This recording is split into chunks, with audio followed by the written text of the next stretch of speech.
Hey, you all.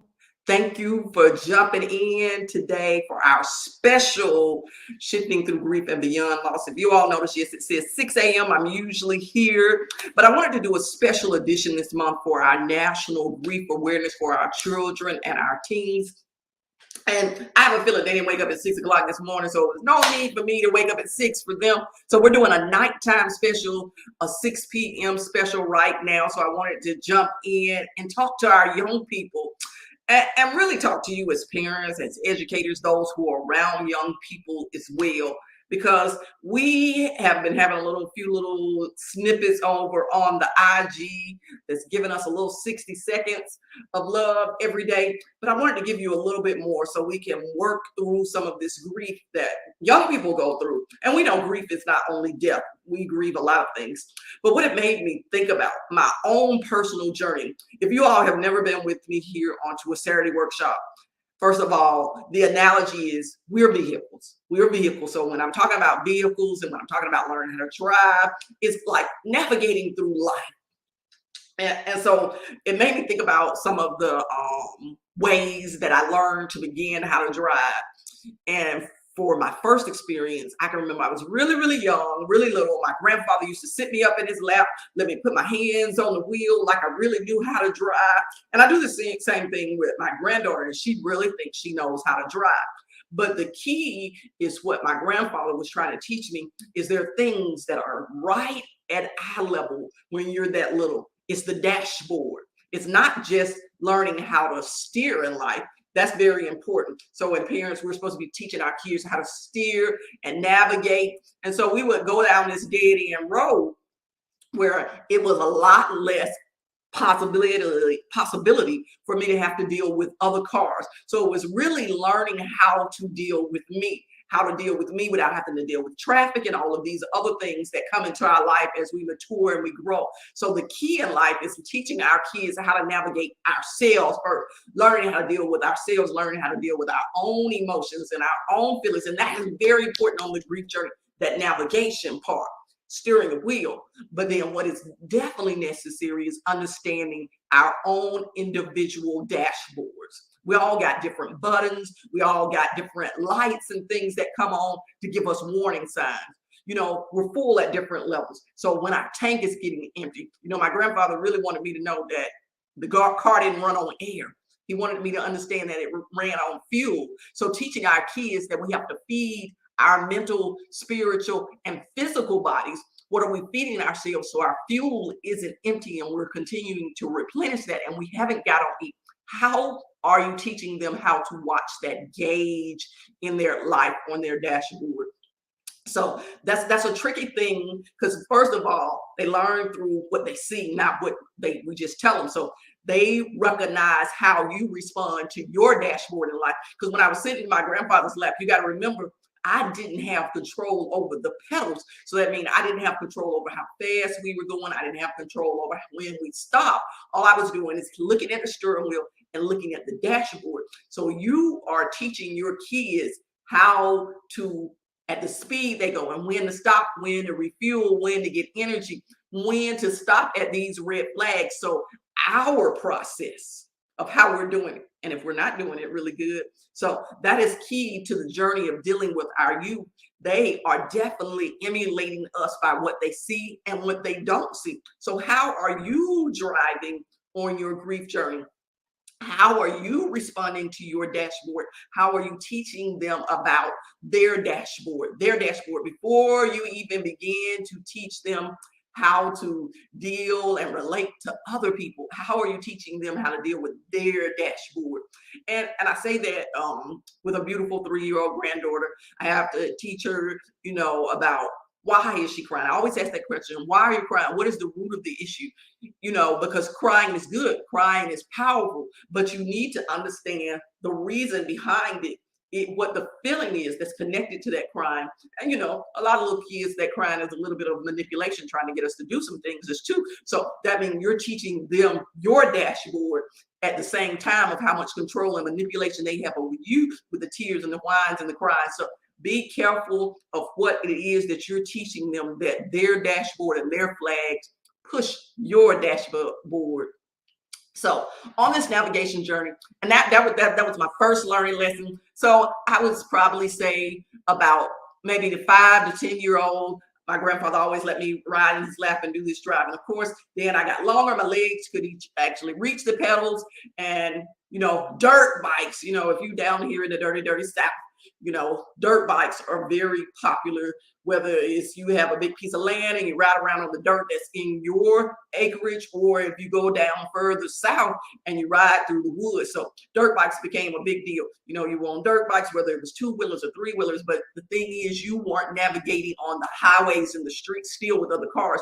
You still were learning to navigate in the wilderness. So what I'm trying to tell you is all of these aspects, there was a little bit of still protection and cushioning. First of all, my grandfather started off as that protection and cushioning. Then the limitations of the road and the terrain I was on. And so realize this is what you have to remember about our youth. You still have the capability of slowing it down for them and stopping it and passing it, so they don't have so many repercussions. We have to get back in our places as parents and educators to make sure that we're covering them and have that space, so in that dirt bike world, that yes, I got hurt, got scratched by some trees, even burnt myself on the dirt bike. But in my mind, yeah, I was a little banged back then. It was the dirt bike wasn't about the pain. I had a high threshold for pain, and a lot of our kids do have lots of high thresholds for pain because they've been through so much already. But the question is, I was concerned about the permanent damage, the permanent scarring that it was going to cause. And that is where we have to realize our children's minds need to understand it's not permanent. The scars can be fixed. The scars can be healed. We just have to give them time and do the process, what goes through the mending and the healing that is required on this journey. So now in that dirt bike world, then in the world of sitting in my grandfather's lap, and then when actually learning how to drive a vehicle, it was different. I can remember the first time I thought my mother was going to teach me how to drive, but she didn't really. She did a lot of screaming, and she didn't have the patience for really teaching me. And I don't know if it was her nerves or if I didn't have the patience for her screaming, every time we got to a stop sign or something. So, and that's why I said all things cannot be taught by the parents. So recognize there are some limitations from us too, because we have never had to do it or experience or do that before. So it's okay to seek additional help to make sure our youth are receiving that portion. So I got driver's lessons and learned, and some of it was strange. I just kept driving. So it was about the endurance. It was about the observation. And what it's about those skills that we teach our children on the way of life. How much are we observing? How much are we paying attention? Are we looking at our environment? Are we figuring out there are more than one way to get to something? So when I was learning how to drive, I was always taught that there is not one way to get back home. So I learned the back roads heavily, and I still do that now. I even taught my kids, learn at least 3 ways to get home. And the thing is, what you're learning is that you're never stuck, you're never trapped, you're never stuck based on somebody else's devastation or even the circumstances in your life. You're not stuck if you know there's more than one way to get back home. And home is that healing, happy place within you. So understand, if you know there's more than one way, you don't freak out, you don't panic. And you might have a little moment, but then you gather it back and you be like, okay, I can still make it back home. Might not be able to go the way that I want to, but I will get to see new things and experience new places on these different roads where I'm going. So on this journey, I can jump to now. And y'all know I keep mentioning my 3-year-old daughter, because right now it's really one of those things I'm really, really making sure she learns some life lessons in life. Because of course at 3 is really not about her driving, because she, like I said, her feet can't reach the pedal. She can't do more than just move the wheel now. So it's really about learning directions. So when she's in the car, she listens to the GPS. And the thing is about the GPS, she's learning the difference between left and right. She's learning the difference between when it says that there are delays ahead that are going to stop you, but you're still on the best route. And that's what our life has to be. there are delays and devastations, but you're still on the best route. And the thing is, she every time the GPS says something, she says, well, Graham, what does that mean? And that is an opportunity when our youth ask us questions to explain, not just in a life scenario, but how do we prepare them beyond just that one journey? How do they do that? And so, sometimes I get probably a little too deep with a 3-year-old because, then she'll ask me, I heard the GPS say it's a fork in the road. So I have to begin to explain what the fork in the road is. And that is about our different choices and the places that we have to go. So there is a time that we have to sit down and talk to our kids, and not just about, our finances, not just about our relationship with God, not just about the careers they're going to choose, but some of the emotional forks in the road and the mental forks in the road and the devastation that happens in our life. It can be as simple as not being able to get the food that they wanted in school that they had their heart desire to get because it ran out of. For a young person, that can be very, very, very instrumental. I know when we go to drive through sometimes and my granddaughter wants a certain kind of milk or a certain kind of juice, or she wants apples, and they say, oh, we're out of them and we don't have them anymore. This look on her face and the thoughts that go through her mind, it's really puzzling because now she says, I have to figure out something else, or I just don't want anything at all. And that's a lot of times what happens in life. We just choose the I don't want anything at all, which is very detrimental in our life. The all or nothing concept that sometimes we get. So we have to prepare them to make decisions, make choices that are sometimes not what they expected or necessarily what they wanted, but sometimes it is still good for them for this specific time frame. So I really wanted to make this toward our youth and us having these great conversations, these healthy Greek conversations, so we can get a little bit deeper. And now, things are a little bit different. You don't have to necessarily ride with your child in your lap to teach and navigation because we have all these little electric mini cars that they have that they can get out and ride in. But you still have to create a safe environment. You can't let them out on the road. You have to either put them in your driveway or take them on paths. And that's the thing is, you have to put them in an environment where they learn first before you just throw them out on the road of life. And that is what I'm encouraging you all to do. Set up the time to talk and have these scenarios and ask them about their day so you can begin to have these conversations. And as I said, if you're the screamer and you don't understand and you haven't learned to navigate for yourself, and maybe you've learned your self-navigation, but you aren't able to teach it because that's not your lane, always seek help. And of course, like I said, jump on the IG, on the Instagram, where we will be doing for the whole entire month of November. Quick little 60 seconds, how to have healthy grief conversation starters. So questions you can ask, activities that you can do, and of course the things how we should respond in this adult world so that we are actually showing the kids how we're using our dashboard and our vehicle on a healthy journey as well. So saying all of that, there are some new things, and I know there's a new age parenting that go through. So like I said, you have the electric cars now, you have the bumper cars that the kids can ride in. When they get to a certain height and a different level of maturity in their life, you take them through phases of learning how to drive. You take the training wheels off. You allow them to ride the bumper cars. You allow them to get hurt a little bit more. But those are the things because you expose them little by little.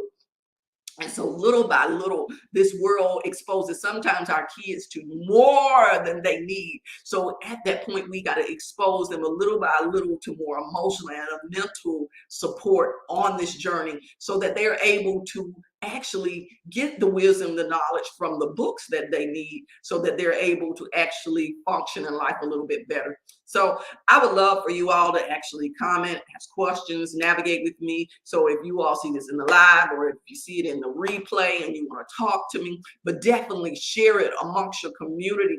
So it could be a few little aha moments that you have and say, okay, I never really thought that my child may go through any of these things. And like I said, I talk about my 3-year-old granddaughter, and she can really actually articulate and communicate with me the things that are going on in her little mind. Sometimes she might not really understand the question I'm asking, but sometimes I come back and ask it again and have to reword it. But we finally figure out what it is that she needs, she wants, she desires, and what her little emotions are saying. The why, the real root of the issue. And the thing is, on that journey, you have to know that you have to maybe ask more than once in a different way. But remember, you are the lap they are sitting on. So, what are you teaching them while they're sitting in your lap? You are the person that takes them to the next level of navigation. What are you showing them in observance? Are you freaking out because do you believe there is only one way? So, on your journey, learn more than one way. Those are some things that I really want to pour into you all today. But have a great Saturday. So these are a few tidbits of where we're continuing for this month on our children and our teens to make sure they are being equipped with some of the marvelous grief tools that we have here at the Relationship Service Station.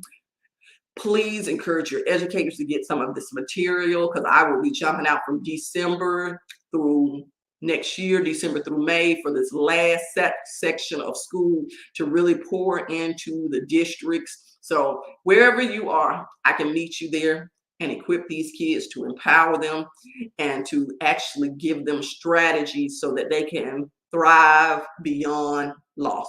Thank you all for joining me for our special episode of Shifting Through Grief for our children and youth. So I love you all as always and encourage you all to actually put some step into action. See you all next first Saturday at 6 a.m.